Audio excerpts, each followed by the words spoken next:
नमस्कार दोस्तों, आप सभी का एक बार फिर से बहुत बहुत स्वागत है आपके अपने YouTube चैनल UNVDP पर। दोस्तों, दिन भर के मुख्य समाचार हैं, बड़ी खबरें हैं, फटाफट अंदाज में आगे इसी वीडियो में जानेंगे।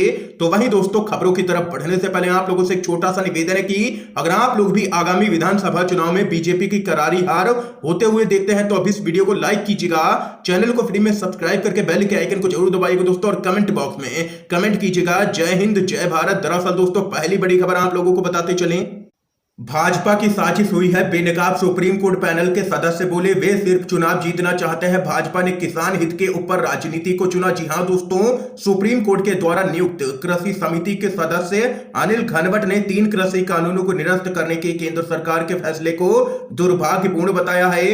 अनिल घनवट ने कहा है कि यह प्रधानमंत्री मोदी के द्वारा उठाया गया सबसे प्रतिगामी कदम है, क्योंकि उन्होंने किसानों की बेहतरी के बजाय राजनीति को चुना है। हमारी समिति ने 3 कृषि कानूनों पर कई सुधार और समाधान सौंपे, लेकिन गतिरोध को सुलझाने के लिए इसका इस्तेमाल करने के बजाय मोदी और भाजपा ने कदम पीछे खींच लिए। वे सिर्फ चुनाव जीतना चाहते हैं और कुछ भी नहीं। और वहीं उन्होंने आगे कहा है कि भाजपा के लिए किसान नहीं, चुनाव जरूरी है। चुनाव आते देख भाजपा ने ये तीनों ही काले कानून रद्द कर दिए। और आप लोगों को आगे बताते चलें, उन्होंने कहा है कि अगर भाजपा किसान हितैषी होती तो संसद में ये काले कानून आते ही नहीं, और अगर पास भी हुए तो यहां पर ये 1 से 2 महीने के अंदर ही रद्द कर दिए जाते, क्योंकि किसान तो लगातार विरोध कर रहे थे। 700 से भी ज्यादा किसान शहीद हो गए, तब ये सरकार नहीं जागी। लेकिन चुनाव आते देख ये सरकार जागी है और काले कानूनों को तत्काल प्रभाव से रद्द कर दिया है। अनिल घनवट ने आगे कहा है कि मोदी सरकार को सिर्फ सत्ता से मतलब है और यहां पर किसान हितैषी ये सरकार बिल्कुल भी नहीं है। ये यहां पर जोरदार हमला किया है सुप्रीम कोर्ट पैनल के सदस्य ने, और किसानों को भी तो टूक कह दिया है कि किसानों को इस सरकार पर बिल्कुल भी भरोसा नहीं करना चाहिए, क्योंकि यह सरकार अगर चुनाव जीत गई तो बाद में इन कानूनों को दोबारा से लागू कर सकती है। ये यहां पर किसानों को चेतावनी भी दे दी है अनिल घनवट ने। इसके साथ ही अगली बड़ी खबर बताते चलें, भाजपा के सांसद वरुण गांधी के टीएमसी में शामिल होने के संकेत। अगले हफ्ते दिल्ली में ममता बनर्जी से कर सकते हैं मुलाकात। आप लोगों को दोस्तों बताते चलें, सुष्मिता देव, बाबुल सुप्रियो के बाद बीजेपी के सांसद वरुण गांधी के तृणमूल कांग्रेस में शामिल होने के प्रबल संकेत हैं। अगले हफ्ते टीएमसी सुप्रीमो ममता बनर्जी दिल्ली के दौरे पर आ रही हैं। माना जा रहा है कि वरुण गांधी टीएमसी सुप्रीमो से मुलाकात कर सकते हैं। इस मामले पर तृणमूल कांग्रेस के एक वरिष्ठ नेता ने कहा है कि जो नेता भाजपा से नाराज है लेकिन कांग्रेस के पास जाने का कोई भी रास्ता नहीं है, वे तृणमूल से संपर्क कर रहे हैं। फिलहाल यह स्पष्ट है कि मोदी को रोकने में ममता और तृणमूल कांग्रेस बड़ी भूमिका निभा सकती है। आप लोगों को बताते चले, वरुण गांधी लगातार भाजपा से नाराज चल रहे हैं। उनकी मां मेनका गांधी और उन्हें भाजपा की राष्ट्रीय कार्यकारिणी समिति से भी बाहर कर दिया गया। टीएमसी के एक वरिष्ठ नेता के मुताबिक अब वह भाजपा छोड़ने पर विचार कर रहे हैं। ऐसे में उन्हें एक नए राजनीतिक मंच की जरूरत होगी।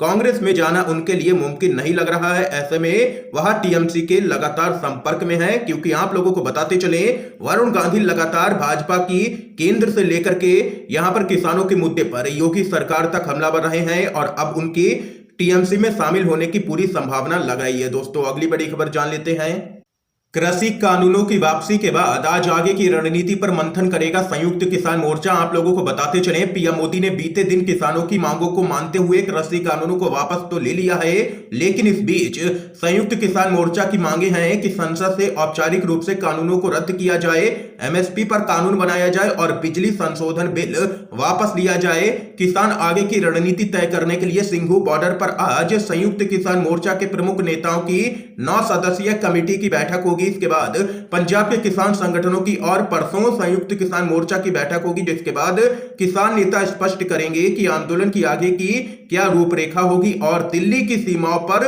साल भर से जमे किसान कब हटेंगे। ये यहां पर दोस्तों देख सकते हैं कि इमरजेंसी बैठक बुला ली है संयुक्त किसान मोर्चा ने आगे की रणनीति बनाने के लिए। इसके साथ ही अगली बड़ी खबर आ रही है सामने, देवबंद से मौलाना अरशद मदनी की बड़ी मांग, सीएए को भी कृषि कानूनों की तरह वापस ले मोदी सरकार। जी हां दोस्तों, जमीयत उलेमा ए हिंद के राष्ट्रीय अध्यक्ष मौलाना अरशद मदनी ने कृषि कानून को वापस लेने की घोषणा का स्वागत किया है। उन्होंने किसानों को बधाई देते हुए कहा है कि इसके लिए महान बलिदान दिया गया, किसानों को बांटने की साजिशें भी रची गई, उनको बदनाम करने की कोशिशें की गई, लेकिन देश के किसान अपने रुख पर अडिग रहे और उनमें एकता बनी रही। और वहीं मौलाना मदनी ने सरकार से नागरिकता संशोधन कानून यानी कि सीएए को कृषि कानूनों की तरह वापस लेने की मांग की है। और वहीं उन्होंने आगे कहा है कि किसान आंदोलन में शामिल होने वालों पर घोर अत्याचार किया गया और कई झूठे आरोपों के तहत गिरफ्तार किया गया, कई बार लाठीचार्ज की गई, लेकिन आंदोलन को तोड़ा या दबाया नहीं जा सका। ये यहां पर बड़ा बयान सामने निकल के आया है दोस्तों देवबंद से मौलाना अरशद मदनी की तरफ से, और सीएए को वापस लेने की भी मांग कर दी है उन्होंने। इसके साथ ही अगली बड़ी खबर आ रही है सामने। अमेरिकी सांसद एंडी लेविन ने कृषि कानून वापस लेने का किया है स्वागत। बोले एकता की शक्ति के आगे किसी की नहीं चलती है। जी हां दोस्तों, आप लोगों को बताते चलें, प्रधानमंत्री मोदी के द्वारा 3 कृषि कानूनों को वापस लेने की घोषणा करने के बाद अब विदेशी नेताओं की भी प्रतिक्रियाएं आने लगी हैं। इसी क्रम में अमेरिकी सांसद एंडी लेविन ने सरकार के इस कदम का स्वागत किया है। उन्होंने ट्वीट करते हुए कहा है कि यह इस बात का सबूत है कि भारत और दुनिया भर में जब श्रमिक एकजुट होते हैं तो वे कॉर्पोरेट हितों को हरा सकते हैं और प्रगति हासिल कर सकते हैं। और वहीं इसके साथ ही उन्होंने मोदी सरकार की तरफ इशारा करते हुए कहा है कि यह उनकी करारी हार है और यहां पर किसानों की एकता की जीत हुई है, क्योंकि सत्ता के अहंकार में मोदी सरकार चूर है। इसके साथ ही अगली बड़ी खबर बताते चलें। पीएम मोदी के द्वारा तीनों ही कृषि कानूनों की वापसी के ऐलान के बाद से ही बीजेपी के अंदर कलह है। बीजेपी के सांसद ने जताई है असहमति, कहा पीएम ने मजबूरी में लिया है फैसला। आप लोगों को दोस्तों बताते चलें, प्रधानमंत्री मोदी ने तीनों ही कृषि कानूनों को वापस लेने की घोषणा कर दी।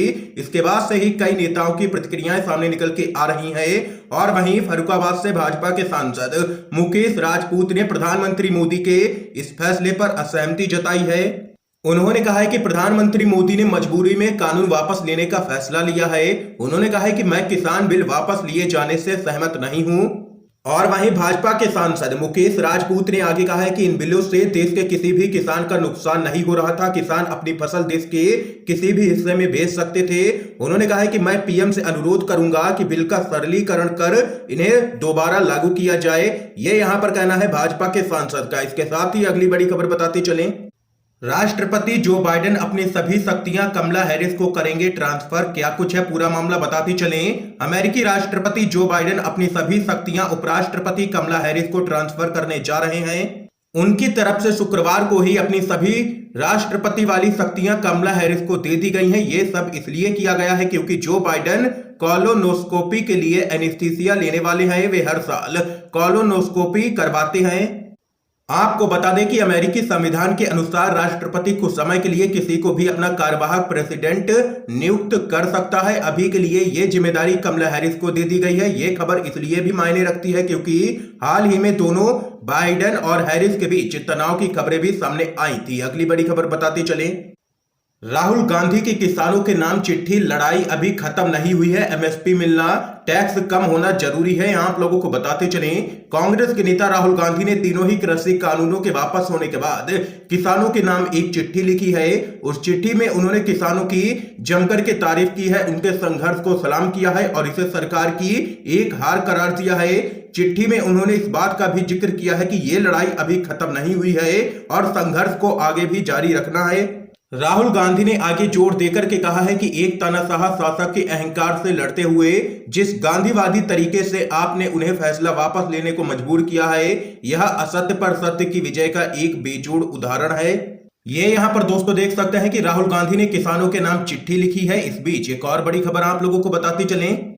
कृषि कानूनों की वापसी पर बोले हैं लालू यादव, बीजेपी को चुनाव में नुकसान तय था अब और होगा। आप लोगों को बताते चले, केंद्र सरकार के कृषि कानून को वापस लेने के ऐलान के बाद आरजेडी के प्रमुख लालू यादव ने इस फैसले पर केंद्र सरकार पर निशाना साधते हुए कहा है कि बीजेपी को आगामी चुनाव में नुकसान तो होना ही है, ऐसे भी नुकसान था और अब और होगा नुकसान। पंजाब, उत्तर प्रदेश आदि राज्यों में चुनाव होंगे। यहां लोग इन राज्यों में हार चुके हैं, इसलिए यह कदम उठाना पड़ा है। इनकी यहां भी हार हुई है और राज्यों में भी हार होगी, ये यहां पर लालू यादव का कहना है। दोस्तों अगली बड़ी खबर बताते चलें। गहलोत सरकार के 3 कैबिनेट मंत्रियों ने दिया है इस्तीफा, अजय माकन ने किया है ऐलान। जी हां दोस्तों, राजस्थान में कैबिनेट विस्तार की चर्चाओं के बीच अशोक गहलोत सरकार के 3 कैबिनेट मंत्रियों ने अपने पद से इस्तीफा दे दिया है, लेकिन इसका ऐलान मंत्रियों ने खुद नहीं किया है, बल्कि कांग्रेस के वरिष्ठ नेता अजय माकन की तरफ से यह जानकारी दी गई है। और वहीं अब 3 मंत्रियों के इस्तीफों के बाद गहलोत मंत्रिमंडल में कुल 12 नए मंत्रियों की ताजपोशी का रास्ता भी साफ हो गया है। इसलिए माना जा रहा है कि गहलोत जल्द ही मंत्रिमंडल विस्तार का ऐलान कर सकते हैं। इसके साथ ही अगली बड़ी खबर बताते चलें। कांग्रेस आज देश भर में मनाएगी किसान विजय दिवस। आंदोलन में मारे गए 700 किसानों के परिवार से मिलेंगे नेता। आप लोगों को दोस्तों बताते चले, कांग्रेस पार्टी आज 3 विवादित कृषि कानूनों को निरस्त करने के जश्न के लिए देश भर में रैलियों का आयोजन करेगी। कांग्रेस पार्टी ने घोषणा की है कि किसान विजय दिवस मनाया जाएगा और विजय रैलियों का आयोजन किया जाएगा। कांग्रेस के नेता किसान आंदोलन के दौरान मारे गए 700 से अधिक किसानों के परिवारों से मिलेंगे और उनके लिए प्रार्थना करने के लिए कैंडल मार्च और रैलियां करेंगे। इस बीच एक और बड़ी खबर दोस्तों बताते चलें, कृषि कानूनों की वापसी पर बोली है महबूबा मुफ्ती। जम्मू कश्मीर पर भी फैसला ले सरकार। तीनों ही कृषि कानूनों के वापस लेने के बाद से ही राजनीतिक गलियारों में खासी चर्चा है।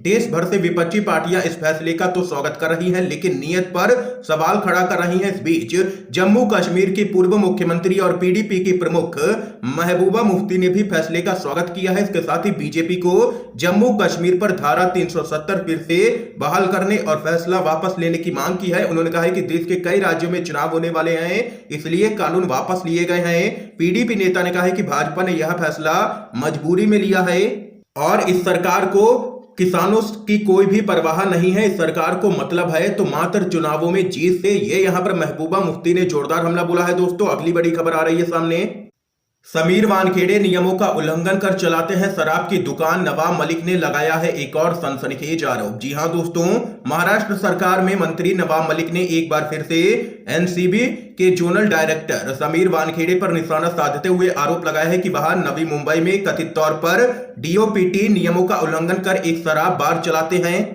ये यहाँ पर दोस्तों इस समय की आज की सभी बड़ी खबरें थी जो हमने आप लोगों तक पहुंचाई हैं यूएनवीडीवी के माध्यम से। अगर आप लोगों को ये वीडियो पसंद आया हो तो इस वीडियो को लाइक कीजिएगा, शेयर कीजिएगा और चैनल को अगर अभी तक सब्सक्राइब नहीं किया है तो चैनल को जरूर सब्सक्राइब कीजिएगा। दोस्तों वीडियो देखने के लिए आप सभी का बहुत बहुत धन्यवाद।